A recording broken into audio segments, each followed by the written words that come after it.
Okay. So healing వాస్తుతులకి స్వాగతం అండి. తాడేపల్లిగూడెంలోని project ప్రస్తుత స్థితి అనమాట. మన స్థాపత్యవేత్త గర్భ అని చెప్పి అంటాం మేము. గర్భ అనే పదాన్ని ఎక్కువగానే వాడుతూ ఉంటాను. అంటే గర్భం అంటే ఒక శిశువుని తనలో హోల్డ్ చేసుకునేది, దాన్ని గర్భం అంటాం. శిశువుని హోల్డ్ చేసుకుంటుంది కాబట్టి తల్లి పాయింట్ ఆఫ్ వ్యూలో ఉన్నప్పుడు అది తల్లి యొక్క గర్భం. అంటే ఆ గర్భం లోపల ఒక కాన్షియస్నెస్ ఉంది. అలాగే ఈ యొక్క గర్భంలో కూడా ఒక కాన్షియస్నెస్ ఉంది, ఒక శక్తితత్వాన్ని అందులో ఇముడ్చుకొని ఉంటుంది కాబట్టి దాని గర్భ అనే పదం వాడటం జరిగింది. ఇది పశ్చిమ ఫేసింగ్ అండి. పశ్చిమ ఫేసింగ్ అదే కాబట్టి ఉత్తర దక్షిణాలుగా చక్కని ఎక్స్టెన్షన్ తీసుకొని టాయిలెట్స్ అన్నీ ఇచ్చుకొని చేశారు. రండి ఒకసారి ఐటీకి సంబంధించి అందరూ యాక్చువల్గానండి పశ్చిమ దీనికి వాయువులో పెట్టుకునే రివాజ్ నడుస్తుంది. కానీ ఇక్కడ ఫోర్త్ పాదాలో అంటే ఈ యొక్క నైరుతి నుంచి ఫోర్త్ పాదా తీసుకుంటామండి. ఫోర్త్ పాదాలో శాస్త్రం నడవాలని చెప్పింది అనమాట. సో డిజైన్ ఆ రకంగా మనకి ఇవ్వడం జరిగింది.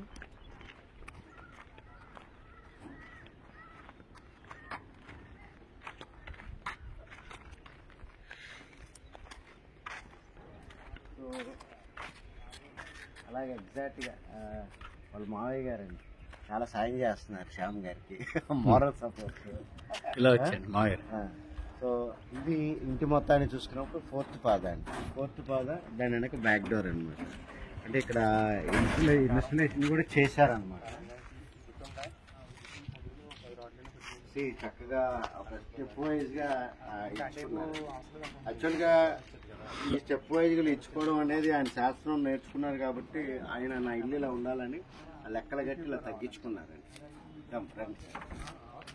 సో ఇలా ఎక్కిన తర్వాత ఇది యాక్చువల్గా ఫోర్త్ పాదాలో మనం ఇచ్చేసాము. సో చుట్టుపక్కన వాయువులో మెట్లు వేసుకున్నారు, ఇంటికి అంటకుండా వేసుకున్నారండి. అంటే చాలా మంది ఇక్కడ బయట జరిగేది ఏంటంటే మార్కెట్లో ఇంటికి అంటకుండా ఉండాలంటే ఒక బెండు మొక్క ఏదో పెట్టిస్తారు, పెట్టేసి ఇంటికి అంటలేదు, వాళ్ళ దృష్టిలో ఇంటికి అంటలేదు అనేది లెక్క. కానీ అది రాంగ్. ఆ గ్యాప్ అనేది ఎలా ఉండాలంటే మనం ఇంటికి ఆయాది ఏదైతే లెక్కలేసామో ఆ పాదం ఏదైతే ఉందో ఆ వైబ్రెన్సీలోంచి డెరైవ్ చేయాలండి ఆ స్పేస్ని. ఆ రకంగా కనీసంగా ఎంత నార్మల్గా ఎంత చేయాలో అంత చేసి అక్కడ కనీసం 9 అంగుళాలు ఉండేటట్టు చేసుకొని ఈ రకంగా చేసుకున్నారండి యాక్చువల్గా.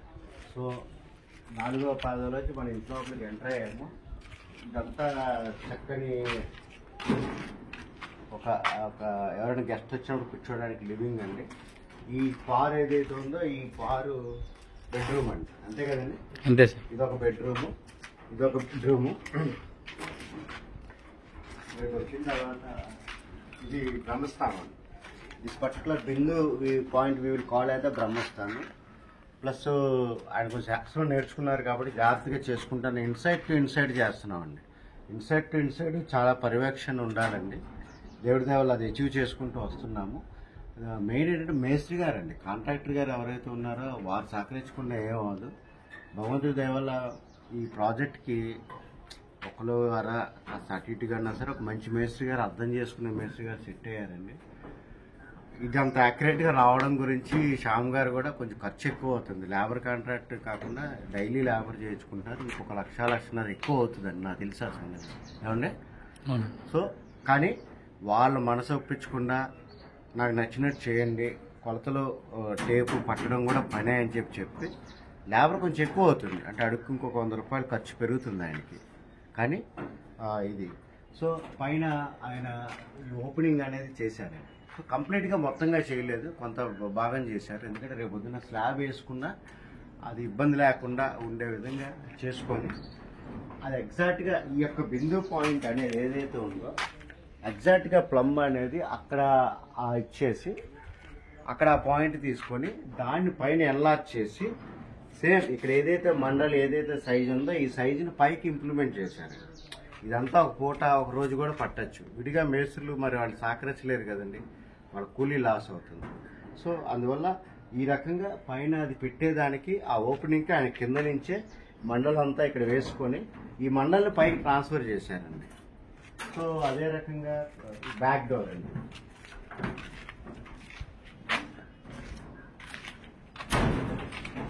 ఇది బ్యాక్ డోర్ కాస్త తూర్పుని కాస్త పల్లం ఇచ్చుకున్నారనమాట. అంటే ఆయాది నుంచి డెలివరీ చేసుకొని పల్లం ఇచ్చుకొని వారి స్థలం అక్కడ దాకా ఉందండి. అంటే 418 గజాలు ఈసప్రాచికి తిరిగినటువంటి రోడ్లో డిటిసిపి లేఅవుట్ది వారు కొనుక్కొని చక్కగా చేసుకున్నారండి. ఇది ఇల్లుండిన మనకి స్లాబ్ వేస్తున్నారండి. మోస్ట్లీ నేను ఉండలేకపోతున్నాను అనమాట. ఉండాలని ఉంది ఆ రోజున, బట్ హైదరాబాద్లో మార్కింగ్స్ వెళ్ళాల్సిన పరిస్థితి అండి. అందుకని ఇవాళ వచ్చి ఇక్కడ ఇచ్చేయడం జరిగిందండి. రియల్గా ఇక్కడ ఒక అంబియన్స్ కానీ ఆ కాన్షియస్నెస్ కానీ మనం ఫీల్ అవుతున్నామండి. సో ఇల్లు అంటే ఏదో మన శరీరాన్ని కానీ మనని కాపాడుకోవడానికి ఒక గూడు కాదు, లేదా ఇల్లు అనేది ఖచ్చితంగా ఒక ఆస్తే. కానీ ఇల్లు అనేది మన తలరాతలను కానీ మన ఆలోచన తీరుని కానీ ఒక మార్చేటటువంటి ఒక టూల్ అండి. ఈ యొక్క టూలు, ఈ యొక్క ఎంక్లోజర్ ద్వారా అందులో ఒక వైబ్రెన్సీని ప్రవేశపెట్టడం ద్వారా, ఆ వైబ్రెన్సీలో మనం ఉండడం ద్వారా, ఆ వైబ్రెన్సీ ద్వారా మనం ఉద్ధరింపబడ్డం. చాలా బ్యూటిఫుల్ కాన్సెప్ట్ అనమాట. అంటే ఒక స్పేస్ ద్వారా మన లోపల ఉన్నటువంటి ఆ యొక్క ఆత్మరాముడు ఎవరైతే ఉన్నారో ఆయన పల్సేషన్ని ఈ యొక్క స్పేస్ ద్వారా ఉద్ధరింప చేయడం అనమాట. సో అంత గొప్ప ఇది ఉంది. దాన్ని నమ్మి ఆయన 1 సంవత్సరం పాటు దీని మీద వర్క్ చేసి ఇవాళ మెటీరియలైజ్ అవుతుంది. జనరల్గా కొంత ఆర్థికపరమైన ఇబ్బందులు అనేవి ఉంటాయి, బట్ అవన్నీ మనకి జరిగే పరీక్షలు. ఈ స్లాబ్ వేసిన తర్వాత అంత మెటీరియలైజ్ అవుతుంది, అంతా ముందుకు వెళ్తుంది అని చెప్పి ఆశిస్తూ నేను సెలవు తీసుకుంటున్నాను.